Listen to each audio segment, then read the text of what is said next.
La verdad que es un hermoso privilegio poder compartir la palabra de Dios cada vez que uno tiene la oportunidad. Pero algo que me gusta mucho de los cultos de bautismo, como el de hoy, es recordar cuando yo tenía 14 años.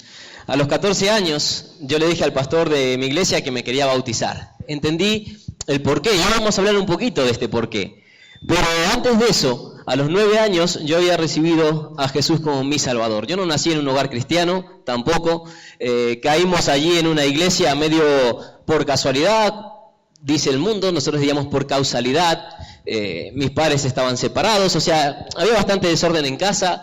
Mi abuelo, haciéndole una endoscopía, le perforan el intestino y no le dijeron nada a los médicos, así que una infección muy grande.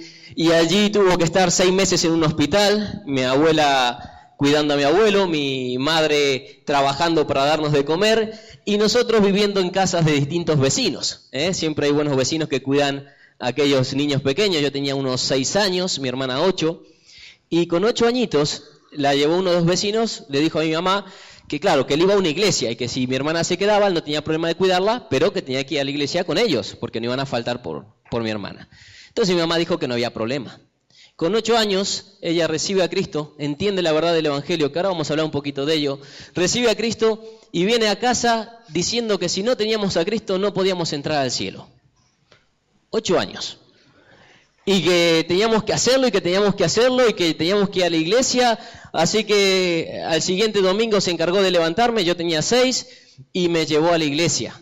Por 3 años asistí a la iglesia con una motivación que era ganarme los premios, porque allí en la escuela dominical, la de los niños, daban unos premios muy jugosos, juguetes. Y entonces estaba allí y fui por los juguetes. Me acuerdo que había un arco y flecha por allí, yo era medio indio y dije, ese va a ser mío. Y comencé a la iglesia simplemente por unos juguetes. Así que fue muy especial también cuando 3 años después el maestro de escuela dominical me predica el Evangelio, que ahora vamos a ver también un poquito qué es todo esto, y yo entiendo la verdad del Evangelio y recibo a Cristo. A los 14 años decidí bautizarme, y claro, después de todo lo que había sucedido, yo no era un muy buen niño, era de estos niños bastante rebelde, tengo un par de cicatrices y cosas por todo lo que mamá dice, eso no lo hagas, para mí era hacelo directamente. Una afirmación, ve y hazlo. Así que cuando me dijo del pecado y todas estas palabras que a veces no nos gustan escuchar, no necesité que me lo explicaran mucho, enseguida me identifiqué. Y cuando me dijo lo que tenía que hacer para que ese pecado fuera quitado, fuera borrado, lo acepté enseguida. Y es lo que quiero desafiarte a hacer esta mañana, ahora cuando veamos cuáles son estas verdades del Evangelio, qué es esto del pecado, qué es esto del bautismo. Y a los 13 años decidí bautizarme, hice el curso de preparación y a los 14 años pasé por las aguas del bautismo. Y vamos a ver qué es un poquito estas aguas del bautismo y todo lo demás. Vamos a abrir la Biblia en Romanos, capítulo 6. Y os voy a pedir que me ayudéis a leer un poquillo allí. Vamos a leer un versículo cada uno. Yo voy a leer los impares, vosotros los pares. Son poquitos, vamos a leer hasta el 11. Y vamos a ver qué nos explica aquí la palabra del Señor. Porque realmente es ella la que va a enseñarnos y tiene poder. Yo no sé cuántos hay que vienen por primera vez a la iglesia, cuántos entienden esto. Yo me acuerdo que invité a algunos de mis amigos a mi bautismo y creían que estaba loco. Entonces vamos a explicar para que vean que es una buena locura también todo lo que hacemos por Cristo. Así que, dice, ¿tenéis todos Romanos capítulo 6? Yo leo los pares, los impares, vosotros los pares. Empezamos desde el versículo 6. ¿Os sabéis que todos los que hemos sido bautizados en Cristo Jesús, hemos sido bautizados en su muerte? ¿Vosotros? ¿Fuerte? ¿El 4? Versículo 4, donde dice, porque somos sepultados juntamente.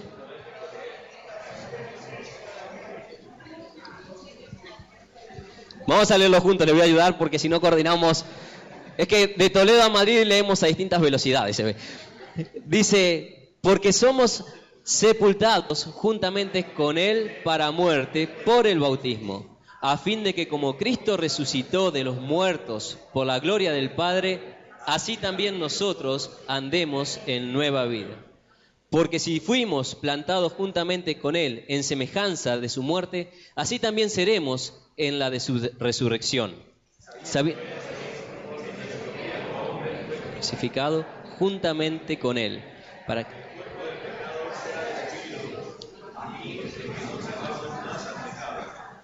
porque el que ha muerto ha sido justificado del pecado.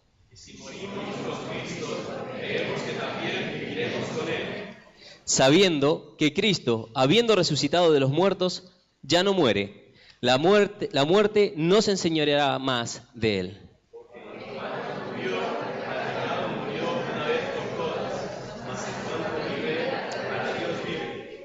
Así también, y aquí voy a poner nosotros, porque yo me incluyo, considerémonos muertos al pecado, pero vivos para Dios en Cristo Jesús, Señor nuestro.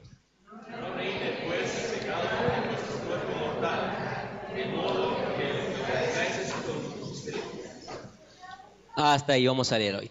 ¿Por qué nos bautizamos?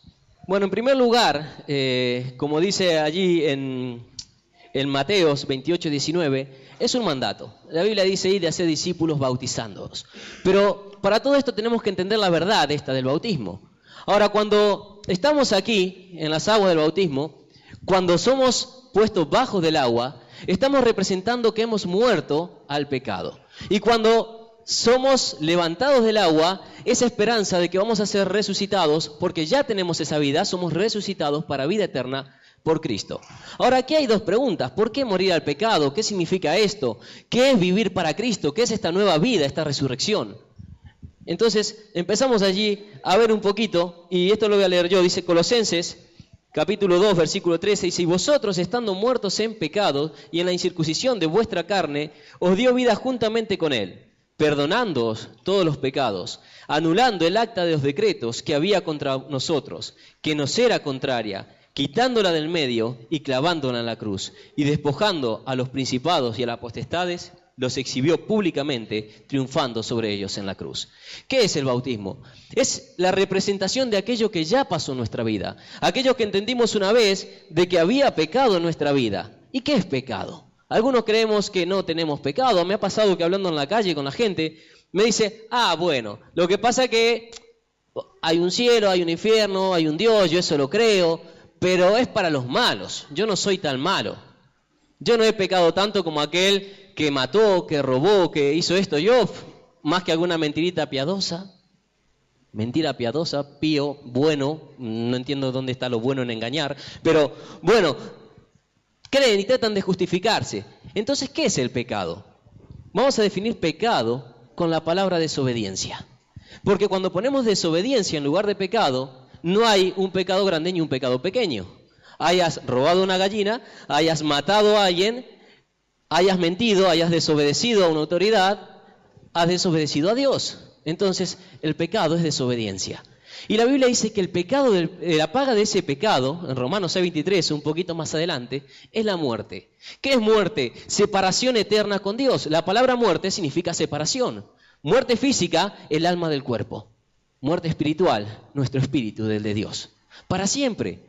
Y si la Biblia dice que la paga del pecado es muerte, y como dice en Juan, en primera de Juan, si alguno dice que no ha pecado, hace a Dios mentiroso. Por eso no voy a pedir que levante la mano a aquel quien nunca ha pecado, porque si no ya estaría pecando y no voy a ser yo el culpable. Entonces, todos hemos pecado, todos estamos bajo esta condenación. Y si la paga del pecado es muerte, debíamos morir. Debíamos morir, separados eternamente de Dios. ¿Dónde? En un lugar que la Biblia describe como el llanto, el crujir de dientes, lugar de tormento. Pero no me interesa hablar mucho de ese lugar, porque no quiero que entiendas que hay que tenerle miedo a ese lugar, sino que entiendas del amor de Dios. Porque alguien tenía que morir, y Cristo dice que vino desde el cielo, siendo el Hijo de Dios, se despoja de toda su gloria, se despoja de su poder, siendo Dios, creador del cielo, de la tierra, creador del universo, nace en un pesebre, fue escupido, golpeado, insultado, menospreciado, clavado en una cruz por mi pecado. Porque se dio cuenta de que no había otra forma de mostrar su amor hacia mi persona que mostrándomelo, pagando con su vida aquello que yo tenía que pagar. Y quizás, si has pecado, y esto lo dejo a conciencia de cada uno, según la Biblia, todos los hemos hecho, mereces esa muerte eterna. Pero Cristo muere en tu lugar. Cristo muere en tu lugar y muere en mi lugar. ¿Para qué? Para que, como dice aquí, podamos resucitar, porque Él venció la muerte y junto con la muerte nos da la vida eterna. Como compartían los testimonios. Una vida que va más allá de los 80, 90, 93, 100 y pocos años que puede llegar a vivir alguno. Ahora, a veces pensamos en esos pocos años y cómo disfrutarlos aquí, pero ¿qué son 100 años comparado con la eternidad? Si la eternidad que te ofrece Dios por amor, porque te creó con un propósito, que era estar con Él, tener comunión con Él, darte lo mejor de Él porque te ama, si la eternidad sería toda esta pared, ¿qué son 80, 90 años? Quizás ni siquiera un punto en la pared. Pero tratamos de vivir esos años negando a Dios, negando la obra de Cristo en la cruz, tratando de salvarnos por nosotros mismos. Qué bueno que es ver este testimonio. Decir, yo estaba perdido. ¿Perdido de qué? Perdido eternamente. Perdido de una vida al lado de Dios, al lado del ser que te ama, del ser que te creó, que tiene un propósito para tu vida, a causa de nuestro pecado. Si entendemos que tenemos pecado, debemos entender de que estamos muertos para Dios en nuestros delitos y pecados. Aquí lo pone. ¿Por qué dice, a vosotros estando muertos en pecado? Porque estábamos muertos para con Dios, separados. Ahora, si la paga del pecado es muerte y Cristo muere en nuestro lugar, ese versículo hermoso sigue: la dádiva de Dios es vida eterna. Colosenses dice, os dio vida juntamente con Él, perdonándoos. Y allí estaba el acta de los decretos, donde mostraba todos mis pecados. Y voy a nombrar algunos nada más. Si fuera el acta de Diego, desobediencia a los padres, golpear a su hermana, correrla con un cuchillo por toda la casa, intentar asesinarla. Ese fue yo, sí, pequeñito. Yo no tenía problemas, era por todo lo que había pasado bastante rebeldía, así que si alguien se metía conmigo, como yo era así, porque hasta los 16 años era muy pequeñito y no tenía con qué defenderme, agarraba lo primero que encontraba y la llegué a correr a mi hermana con un cuchillo por toda la casa, de carnicero, porque mi abuelo era carnicero. Así me dio mi padre, pero ese era yo, lleno de maldad. Y gracias a Dios que dijo, a este lo tengo que rescatar desde pequeñito, porque si crece... Por eso me llevó tempranito a la iglesia. Pero hoy quiere salvarte a ti. Y hoy te trajo a ti a este lugar. Quizás invitado por alguno de ellos, quizás andabas por la calle, no sé, Dios tiene un propósito para cada uno. Y te trajo para que entendieras su amor derramado en esa cruz para vida eterna. ¿Qué tienes que hacer? Fácil. Identificarte con Cristo. Es decir, Señor, reconozco mis pecados. Quiero que me perdones. Quiero recibir ese regalo, esa dádiva de Dios. Quiero recibir a Cristo en mi corazón para tener vida eterna, para ser tu hijo. Para que esa acta de los pecados quede allí clavada en la cruz y ya no cuente en mi contra. Por lo cual ya no muero eternamente, sino que tengo una vida eterna. Por lo cual tengo esa seguridad de que si salgo de este lugar y me pasa algo, o llego a los 100 años y me pasa algo, simplemente va a ser un dormir y despertar a la presencia de Dios para siempre. Vida eterna. Vida eterna. ¿Te vas de este lugar sin vida eterna? ¿Por qué? Si es una decisión, es una cuestión de fe, es donde pones tu fe, y si la pones en la palabra, si la pones en Dios, deja que Dios lleve tus pecados en la cruz, porque los conocía antes de que nacieras, y vino y murió por ti y murió por mí sin conocernos. Ese es nuestro Dios, un Dios que nos ama, de tal manera que dio a su Hijo para que todo aquel que en Él crea no se pierda, mas tenga vida eterna. El que tiene al Hijo tiene tiene la vida, mas el que rechaza al Hijo, el rechazo, la ira de Dios está sobre él.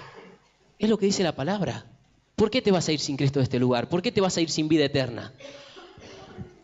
¿Viste las caras de ellos? Casi no le entraba la sonrisa en su rostro. ¿Por qué? Porque sabían que lo que estaban haciendo allí simbolizaba lo que Cristo ya había hecho en su corazón en el momento que lo recibieron. Ahora, mi pregunta es, ¿te vas a ir de este lugar sin Cristo? ¿O te vas a ir con Cristo en tu corazón? ¿Vas a pedir perdón a Dios reconociendo tus pecados y aceptar ese regalo precioso e inmerecido que Dios te quiere dar y que el precio fue la muerte de su Hijo en la cruz y la resurrección? ¿O te vas a ir quizás diciendo, bueno, mañana, pasado lo haré, quizás en un futuro, y le dirás no a Dios hasta ese momento? Ahora, cualquiera de nosotros va a decir la fecha de nuestro nacimiento. Si la pregunto, bueno, algunos capaz que van a ocultar el año, pero sí van a decir la fecha de su nacimiento, pero ¿quién puede decir la fecha de cuándo vamos a morir? ¿Y si es hoy, te vas sin Cristo? Cuidado. Lo segundo que quería ver en esta mañana Es el propósito por el cual Dios nos salvó. Leímos allí en Romanos 6, versículo 4, en la última parte dice, para que andemos en vida nueva. Versículo 6, porque que vuestro viejo hombre fue crucificado para que no sirvamos más al pecado.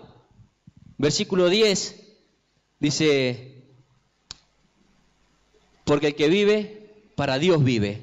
Versículo 11, ese era hablando de Cristo. Versículo 11, así también vosotros, considerados muertos al pecado, pero vivos para Dios en Cristo Jesús, Señor nuestro. Mi pregunta es, ¿cómo estamos siendo de agradecidos a ese Dios que nos salvó? Pasamos una vez por las aguas del bautismo, quizás identificándonos con Cristo, y teníamos esa misma sonrisa, ese mismo gozo, porque sabíamos que Cristo nos había salvado. Empezamos a vivir para Él, nos identificamos con Él, no nos avergonzábamos del Evangelio, que es poder de Dios, pero pasa el tiempo y nos acostumbramos y dejamos de ser agradecidos. Y quizás hoy simplemente estemos calentando un banco en una iglesia, en casa, pero con nuestros labios sellados en cuanto a predicar el Evangelio y hablar esta verdad a otro. Ellos se identificaron con Cristo públicamente. Ahora tienen que hacerlo afuera de las puertas de la iglesia. Nosotros tenemos que hacerlo afuera. No importa lo que eres, ni quién eres, importa lo que Dios puede hacer. Cuando tenía esos 14 años y me bautizaron y me bauticé, jamás pensé que Dios podía hacer todo lo que ha hecho con mi vida. Todo lo que ha hecho con mi vida. Simplemente pensé que iba a ser uno más, trabajando, apoyando quizás a la iglesia, con mucha vergüenza, porque era de aquellos que si el pastor de adelante le decía, ¿puedes compartir cómo te fue en un campamento? Bajaba mi cabeza y decía, no me animaba ni siquiera a hablar en público. Pero Dios obra, Dios obra. Mi desafío para esta mañana es, si no tienes a Cristo, no te vayas sin Cristo de este lugar.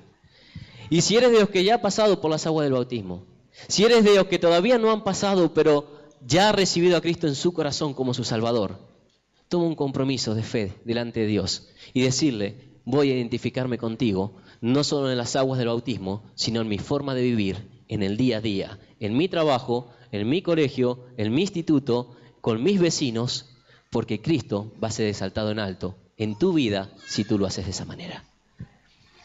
Mi desafío es, toma ese paso de fe y te va a asombrar lo que Dios puede hacer con tu vida. Si te has bautizado, no fue para quedarte sentado. Ese gozo que había allí es para seguirlo proclamando afuera, porque hay gente que no lo tiene. No te lo olvides. Y vamos a predicar el Evangelio. Vamos a orar.